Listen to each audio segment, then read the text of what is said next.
മലയാള സിനിമയിൽ ഒരു കാലത്ത് തിളങ്ങി നിന്ന നായികമാരിൽ ഒരാളാണ് ആനി. മഴയെത്തും മുമ്പേ പോലുള്ള സിനിമകളിലൂടെയാണ് ആനി പ്രേക്ഷകരുടെ മനസ്സിൽ ഇടം തേടിയത്.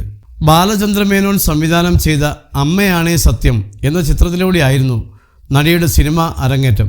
തുടർന്ന് 3 വർഷത്തിനിടെ 10ലധികം സിനിമകളിൽ ആനി അഭിനയിച്ചു. എന്നാൽ 1996-ൽ സംവിധായകൻ ഷാജി കൈലാസുമായുള്ള പ്രണയവിവാഹത്തോടെയാണ് സിനിമ വിട്ടത്. വിവാഹം കഴിഞ്ഞ ആനിയെ പിന്നീട് പ്രേക്ഷകർ കണ്ടത് ടെലിവിഷൻ പരിപാടികളിലൂടെയാണ്. ആനീസ് കിച്ചൺ എന്ന കുക്കറി ഷോയുമായി എത്തി ശ്രദ്ധ നേടുകയായിരുന്നു താരം. ആനീസ് കിച്ചണ് പുറമെ വേറെയും നിരവധി ടെലിവിഷൻ പരിപാടികളുടെ ഭാഗമാകുവാൻ ആനിക്ക് കഴിഞ്ഞു. റിയാലിറ്റി ഷോകളിൽ ജഡ്ജായും മെൻറ്ററായുമെല്ലാം ആനി എത്തുകയുണ്ടായി. ഇപ്പോഴിതാ ഒരു ഇടവേളയ്ക്ക് ശേഷം വീണ്ടും ആനീസ് കിച്ചണുമായി എത്തുകയാണ് ആനി.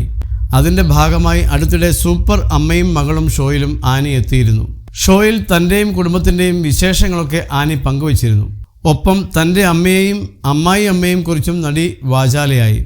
ആ വാക്കുകളാണ് ഇപ്പോൾ സോഷ്യൽ മീഡിയയുടെ ശ്രദ്ധ നേടുന്നത്. 13-ാം വയസ്സിൽ സ്വന്തം അമ്മയെ നഷ്ടപ്പെട്ട ആളാണ് ആനി. ഒരു ദിവസം ഒരു നേരമെങ്കിലും അമ്മയെക്കുറിച്ച് താൻ ഓർക്കാറുണ്ടെന്ന് ആനി പറയുന്നു. അമ്മയില്ലാത്ത വേദന അറിയാതെ വേണം നമ്മുടെ മക്കൾ വളരാൻ. അവർക്ക് അതിനുള്ള ഭാഗ്യമുണ്ടാകട്ടെ എന്നും. അമ്മ എന്ന വാക്കിന് 1000 അർത്ഥങ്ങളുണ്ട്. അതിന് പകരം വയ്ക്കാൻ ഒന്നുമില്ലെന്നും ആനി പറയുന്നു. 2023-ലെ ഏറ്റവും വലിയ സങ്കടം അമ്മായിയമ്മയുടെ വേർപാടായിരുന്നുവെന്നും അമ്മയും മകളും ഷോയിൽ ആനി പറഞ്ഞു. എൻ്റെ ആനീസ് കിച്ചണിൻ്റെ ഏറ്റവും വലിയ ആരാധിക അമ്മയായിരുന്നു. ഇന്ന് അമ്മയില്ല. എനിക്കൊരു സുഹൃത്തായിരുന്നു. എനിക്ക് വേണ്ടുന്നതെല്ലാം പറഞ്ഞു തരുമായിരുന്നു ആ അമ്മ. ആ വേർപാട് വലിയ നഷ്ടം തന്നെയാണ്. അമ്മ എന്ന് പറയുന്ന 2 അക്ഷരം ഞാൻ എൻ്റെ ജീവിതത്തിൽ ഒരുപാട് മിസ് ചെയ്തിട്ടുണ്ട്.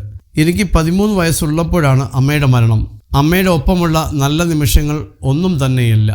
എൻ്റെ അമ്മയെ പോയി കെട്ടിപ്പിടിക്കാനോ ഉമ്മ വയ്ക്കാനോ സംസാരിക്കാനോ സോറി പറയാനോ ഒന്നും സാധിച്ചിട്ടില്ല. അതൊക്കെ ഒരുപാട് മിസ് ചെയ്തിട്ടുണ്ട്. ഇനിയും അത് സാധിക്കില്ല എന്നറിയാം. പക്ഷേ ഞാൻ എപ്പോഴും ദൈവത്തോട് പ്രാർത്ഥിക്കും, എല്ലാ അമ്മമാരും മക്കളും തമ്മിൽ പരസ്പരം നല്ലൊരു ബന്ധമുണ്ടായിരിക്കണമെന്ന്. നമ്മുടെ അവസാന ശ്വാസം വരെ അമ്മ നമ്മുടെ കൂടെ വേണ്ടതാണെന്നും താരം പറയുന്നു. അമ്മയില്ലാതെയുള്ള എൻ്റെ ജീവിതത്തിൽ ആ വിടവ് നികത്താൻ ആർക്കും സാധിച്ചിട്ടില്ല. അമ്മയുടെ വേർപാട് അറിഞ്ഞിട്ടുള്ള എല്ലാവർക്കും ആ വേദന മനസ്സിലാകും. എൻ്റെ അമ്മയോട് ഒരുപാട് സംസാരിക്കണം എന്നൊക്കെ ഞാൻ ആഗ്രഹിച്ചിട്ടുണ്ട്. അത് നടന്നിട്ടില്ല. ഞാൻ ഒരു നല്ല അമ്മയായി നിൽക്കുന്നത് കാണാൻ എൻ്റെ അമ്മയും ആഗ്രഹിച്ചിട്ടുണ്ട്. എനിക്കറിയാം എൻ്റെ വിഷമം കുറച്ചെങ്കിലും മാറുന്നത് ഏട്ടൻ്റെ അമ്മയെ കിട്ടിയപ്പോഴാണ്. എൻ്റെ 3 പിള്ളേരുടെ പ്രസവത്തിനും എൻ്റെ കൂടെ എല്ലാ കാര്യത്തിലും അമ്മയാണ് നിന്നത്.